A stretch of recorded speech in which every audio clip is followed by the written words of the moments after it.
Hi there, Sanjit Danjal, Managing Director of Opulent Investments, and today what I want to talk to you about is how hard is your money working for you?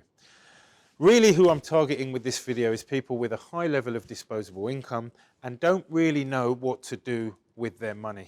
The options available to you are A, keep your money in the bank, B, invest it into stocks and shares or government bonds or things like that, or C, finally, investing into property.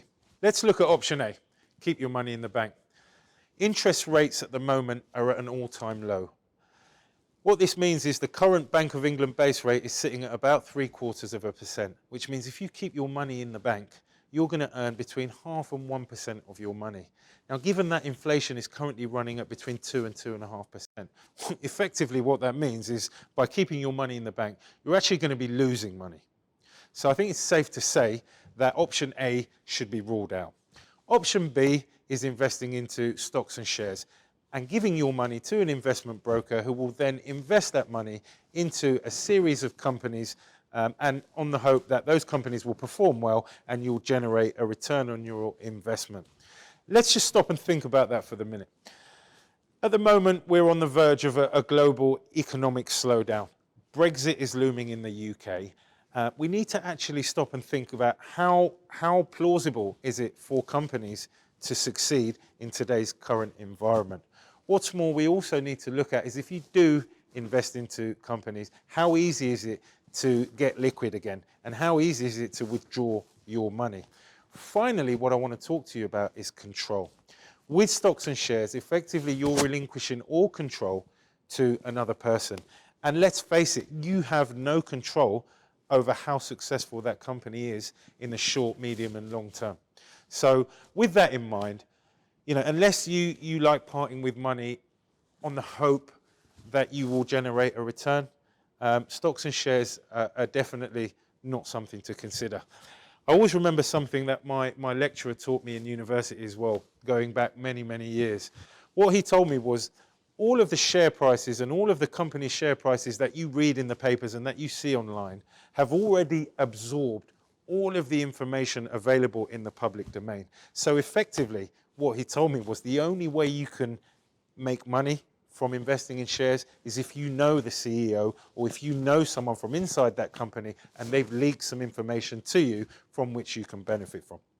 I think all in all, investing into stocks and shares is definitely a riskier option than investing into property.